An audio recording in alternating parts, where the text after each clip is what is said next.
Hello, and welcome to 805 Focus. My name is Greg Gorga, your host for today, filling in for the wonderful Cynder Sinclair. And you're going to learn all about our local nonprofits on our show. And today we have Kerri Burns. She is the CEO of Santa Barbara Humane. Welcome. Well, thank you, Greg. Thanks for having me. Wonderful to have you here. So tell us a little bit about Santa Barbara Humane, the history and how it came about. Well, first I have a question for you. Do you have any pets? I have a dog, a 15-year-old Shiba Inu Chihuahua mix. Wow. He is a grumpy old man. Well, as he should be. He's 15, but good for him and good for you for having him in your home. So a lot of people don't know the history about Santa Barbara Humane. We've been around since 1887, which is why I have gray hair, actually. So it just goes with it.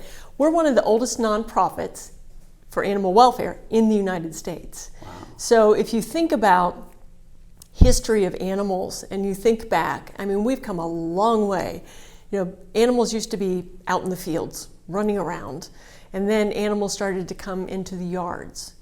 And then as years progressed, animals started to come up on our porch, and then they came into the house. And now, I don't know about your baby, but now they're in the bed, right? Mm-hmm. So we've progressed a long way with animals and animal welfare. And as we've moved along, we started our facility over here off of Overpass in the 1960s.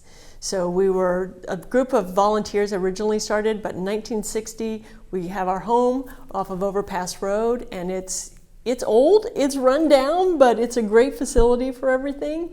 And what most people don't know about us also is that we're a local nonprofit. I hear this story a lot. People are like, "Oh, I give to you guys all the time," or you're connected with that national group, right? And they're giving money to a national group.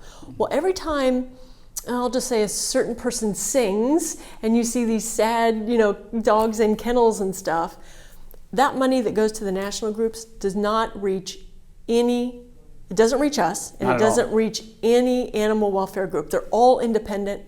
So we're not associated with HSUS or the ASPCA. You can go to Fresno. Fresno's local. We're local. You can go to LA. Those groups are local. So we were established in this community by the community and for the community. And we've done a lot. As a matter of fact, even in the 1920s, we took a snippet of time and not only worked with the animals in this community, but we helped the elderly and the children, because laws had not been established on the abuse treatment of children and the elderly. As those evolved, we just stayed kind of in our lane with the animals, and we've been doing it ever since. And it's a great legacy, it's a great history, and Santa Barbara loves their pets. They've proven that since the late 1800s, and we plan on making sure that happens well into the future. And when you say animals, it's not limited to just dogs or cats? For our organization, it is just for dogs and cats. Okay. In our veterinary clinic, which we can talk more about, we do extend some of the surgeries that we do with rabbits, actually. Oh, wonderful. Mm-hmm. So yes, tell us about your facility and what goes on there. So we have two campuses, one in Santa Maria and one in Santa Barbara. So we help people all throughout Santa Barbara County. And what we offer at both campuses is we have veterinary services. Now that includes, people think, spay neuter. Mm-hmm. We're so much more than that. Some people, I don't know about your dog, my dog does not like to have her nails trimmed. So we offer nail trimming, we offer microchips, vaccines, those yearly vaccines or multi-year that come up, we'll do those. We also started doing wellness exams. So for example, if your dog starts limping, you can make an appointment, bring them in, we'll take a look and just see what's going on and make a recommendation from there. Mm-hmm. We also do dentals. And I don't know about you, but going to a veterinarian, and I love our vets in our community. We want to support local. So, always have a relationship with the local veterinarian for emergencies especially, because we're not an emergency vet clinic.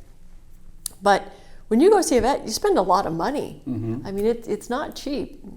I mean, it's better than having a child and putting them through college, I guess, in my opinion, but that's okay.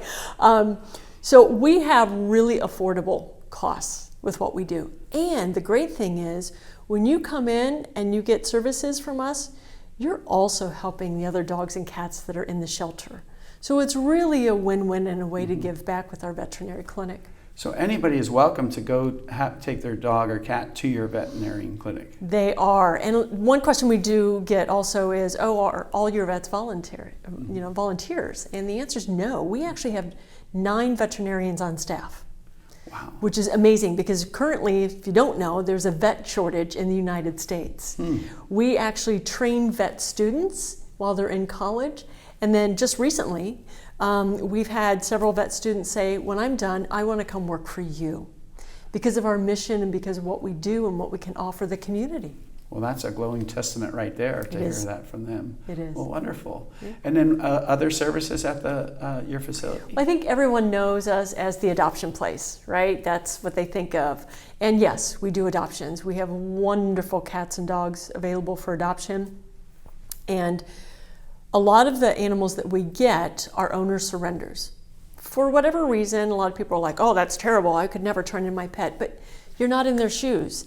For example, we have people who've passed away and don't have any family left, and there's nowhere for that animal to go. We gladly take them in. When people come to us, we don't judge them, because I say animals don't judge us. Why would we judge you for your circumstance, right? So we'll take animals in, but the other half of the animals that come to us are from transfers. So we've got a lot of overcrowded shelters. Fresno, Los Angeles. So we actually help out those shelters by transferring animals into ours. Of course, we help our local groups first. Let's help your own backyard first before you move on. But it's really nice that we, as an organization, can help. Our length of stay for our pets is an average of 2 weeks, which they come in, they get their medical checks, they get all their vaccinations, we do a behavior assessment on them, and we match you with the right family. Or match the animals with the right family. And then, we just make sure we provide resources for you. We have some people that come in that want to turn in their pet. They're like, I can't keep my dog, for whatever reason that is. And we want to provide resources. Maybe it's food. Maybe it's free dog training. Maybe it's free veterinary care. That they didn't think they had that opportunity, but we want to provide that to them. So you're eliminating some of the obstacles from them keeping their pet. Exactly. Yeah. Here's a story that I absolutely love. This one gentleman came to us, and big guy, just seemed really nice, and he gets out of his truck with 2 large dogs, and the dogs obviously love him. They're jumping up on him, and he's kind of not looking at him. And my staff went out there to talk to him. He's like, I have to turn in I said, I have to turn in 1 dog. And that's hard. It's like, in your own mind, you're kind of going, what? Why, But again, we just listen. And so this went on for like 45 minutes. I can't keep the dog. I just need to turn one in. And while the dogs are jumping on him. And we said, we just need to know why.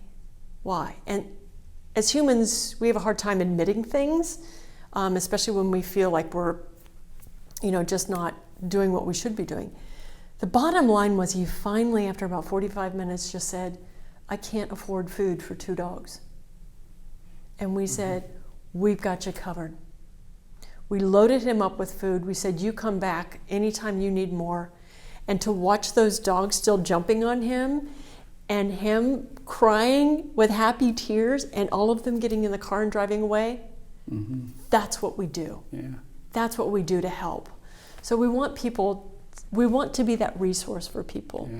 Yeah. One of our other programs that I love, and last year we helped over 1,300 dogs through our dog training class. So during the pandemic, all these animals got adopted, or people bought pets, whatever the situation was. Sure.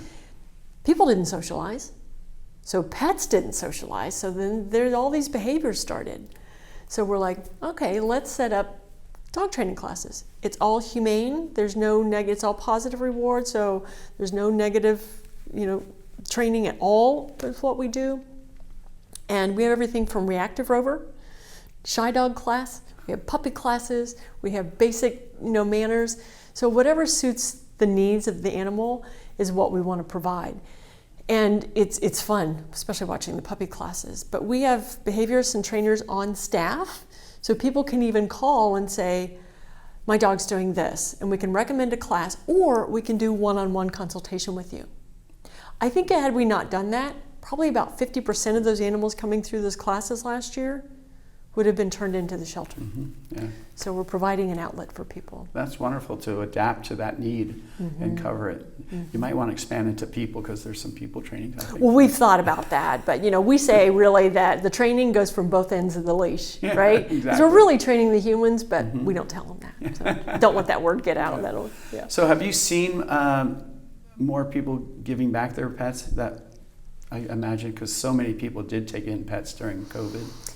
That's been the story out there. All these animals are in shelters. And here's the truth, because we gather statistics in our industry. The numbers of animals coming in to the shelter have still not reached the numbers that they were in 2019. The reason that shelters are more crowded is because everyone adopted. So it's not the animals coming in that we're seeing more of. It's not enough going out. So we would love it if people got a buddy for their cat or their dog and, let us help you with that. But the issue is not returning, it's going the other side, because it's like an attrition period with some things. So that's the piece that we really have to work on. That makes sense. Yeah. And so how would somebody contact you to adopt a dog or a cat? How does that process work? It's really simple. As a matter of fact, you should come down and adopt another one. So I can make that happen. It's simple. Come on, look on our website first. Check out the animals available for adoption. We are open 6 days a week to the public. Just come on in between 12 and 4:30, and my staff will talk to you, find out what your needs are. You might look at something on our website and go, oh, I want this dog. But when we talk to you, it might not be the right fit, but because we know our animals, we can guide you to make the right decision. So come on in between 12 and 4:30. We are closed on Wednesdays because we do staff training. We spend extra time with our dogs and cats. I'm gonna tell you that our animals are very spoiled, because when the public's not coming through, our staff, and especially on Wednesdays, our dogs go to the beach, they go to Home Depot, they go to Lowe's. Our cats have indoor-outdoor runs, so they get to play inside and outside. And during the day, our dogs aren't in their kennels. They're out in big AKC run yards. So we have enrichment plans for every single animal that comes in. I think by the time they're ready to be adopted, I think they look at the adopter and go, do you have this and this and this? And they have their own checklist. So it's wonderful. Yeah, you might be spoiling them a little bit. I think we are, but you're but that's okay. But you're preparing them for adoption to make it easier for their new owners. Absolutely. Last year we helped over 1,600 animals find new homes.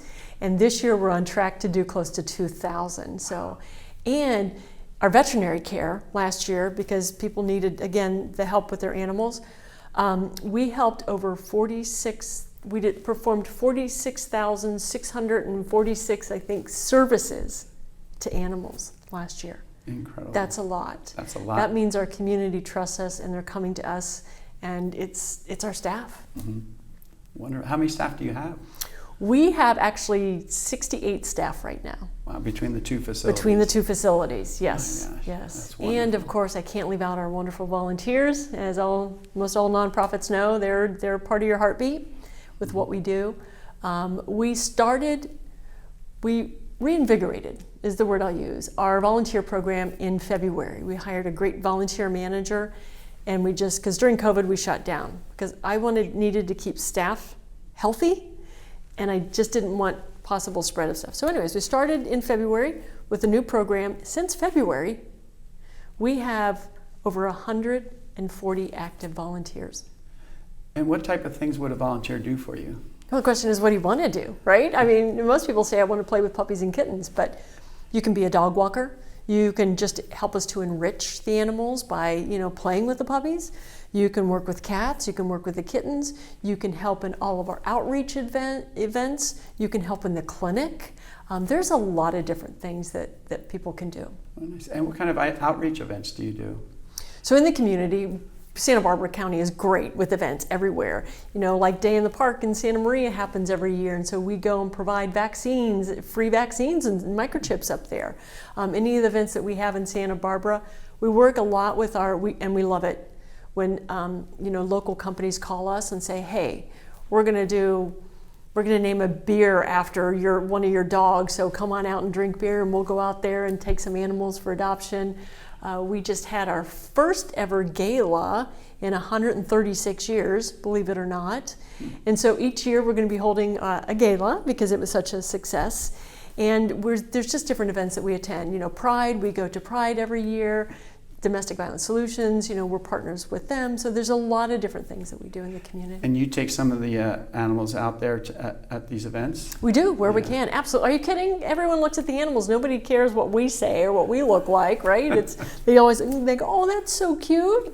Yes, it is. Yeah, all my neighbors know my dog's name. They don't know who I am at all. I know, right? That's how I am. I meet with donors and I'm like, well, I remember your dog, but I don't remember you. Yeah, So any other activities that you want to talk about that the shelters you provide? Do you call it a shelter?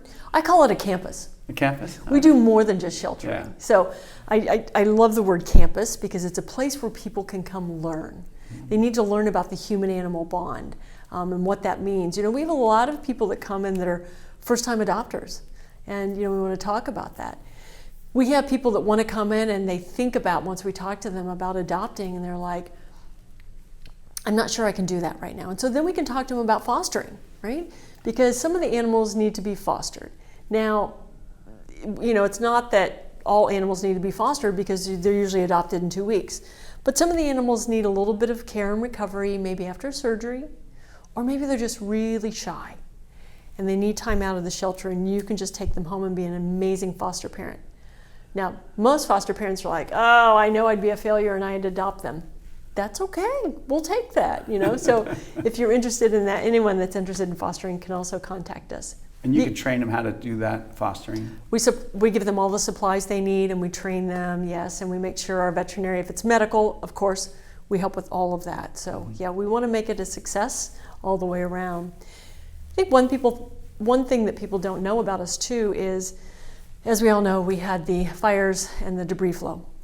And this community was just kind of turned upside down. During times of disaster, it's not if, it's when, we actually open up our doors for free for people to bring their animals there. And during that time, we actually took in over 600 animals. Mm-hmm. And it's hard because once you're displaced, you have to find a place. And a lot of places don't take animals still, so we have to work on that one. But we want to make sure that everyone's comfortable and that they know that their family is still together, because pets are part of the family. And so we make that available for people who need that. And it sounds like you charge for services, some of your services, mm-hmm. But you also it sounds like a sliding scale. You don't charge for everything that you do. So I know because I run a nonprofit, so you depend on donations. The services don't pay for themselves. No. And so it's a big part is your donation. So how can people support you? Cash is king, right? That's what they say. I mean, we both know that, with everything that we do. But the support for us is not only, supporting the animals and the people who love them, because it's a win-win with what you're doing there. So there's different ways to give to us donations. Please check the website for the types of donations, because it's always be careful what you ask for. I've had bicycles show up and I'm like, I haven't taught a dog to ride a bike. I don't know what to do with this. So donations of any type is great. Volunteering is great. It's a way to donate really back to us. But check our website. We have a lot of different ways that you can get involved and to donate and support our community and the great work that we do with and for the pets.